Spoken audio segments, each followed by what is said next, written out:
আসসালামু আলাইকুম। রাত পোহালে শুরু হচ্ছে বাংলাদেশ বনাম পাকিস্তানের মধ্যকার প্রথম ওয়ানডে ম্যাচ। বাংলাদেশ সময় বুধবার দুপুর 2:15 শেরেবাংলা ক্রিকেট স্টেডিয়াম মিরপুরে অনুষ্ঠিত হবে এই ম্যাচটি। আগামী ওয়ানডে বিশ্বকাপে সরাসরি কোয়ালিফাই করতে এই সিরিজের প্রতিটি ম্যাচেই জয় পাওয়া ভীষণ জরুরি বাংলাদেশের জন্য। তাই এখন প্রশ্ন, প্রথম ওয়ানডে ম্যাচে ভালো কিছু করতে কেমন হতে পারে টাইগারদের সম্ভাব্য শক্তিশালী একাদশটি? মিরপুরের মাঠে খেলা হলেও বলা হচ্ছে এবার মিরপুরের উইকেটে নাকি বাড়তি অ্যাডভান্টেজ পাবে পেসাররা। তাই স্পিনার কমিয়ে 3 পেসার নিয়েই হয়তো একাদশ সাজাবে মেহেদী মিরাজের দল। তবে বড় প্রশ্ন হচ্ছে ওপেনিং পজিশনে তাহলে থাকছেন কোন দুজন? নাম্বার 1-এ হয়তো নিশ্চিতভাবে ওপেনিং করতে পারেন ওপেনার সাইফ হাসান। ওয়ানডেতে নিজেদের শেষ ম্যাচে ওয়েস্ট ইন্ডিজের বিপক্ষে দুর্দান্ত এক ইনিংস খেলেছিলেন সাইফ। তাছাড়া ব্যাটিংয়ের পাশাপাশি টুকটাক বোলিংটাও খারাপ করেন না এই ওপেনার, তাই এই পজিশনে অনেকটাই নিশ্চিত সাইফ।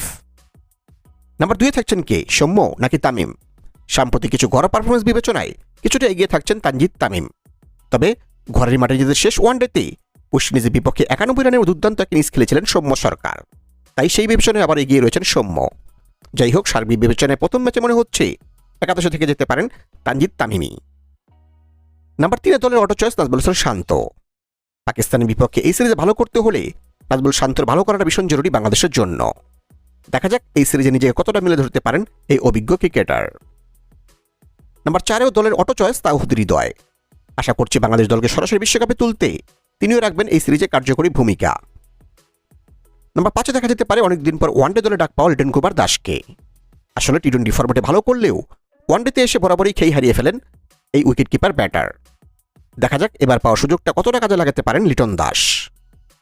নাম্বার 6 খেলবেন কে, তা নিয়েও রয়েছে ধোঁয়াশা। কেননা অনেকদিন পর এই পজিশন বিবেচনায় দলে নতুন করে ডাকা হয়েছে আফিফ হোসেন ধ্রুবকে।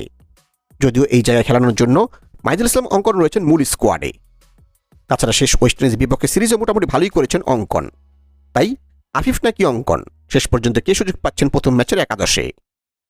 আসলে বোলিং কিছুটা করতে পারায় মনে হচ্ছে একাদশে টিকে যেতে পারেন আফিফ হোসেন ধ্রুব।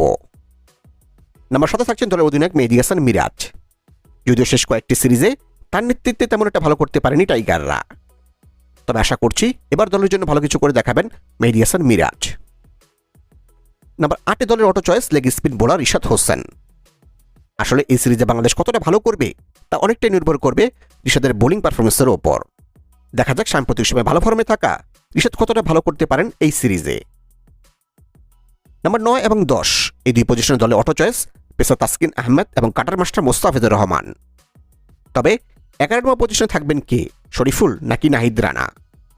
উইকেটে বাড়তি বাউন্স থাকলে নিশ্চিতভাবে একাদশে থাকবেন গতিময় পেসার নাহিদ রানা।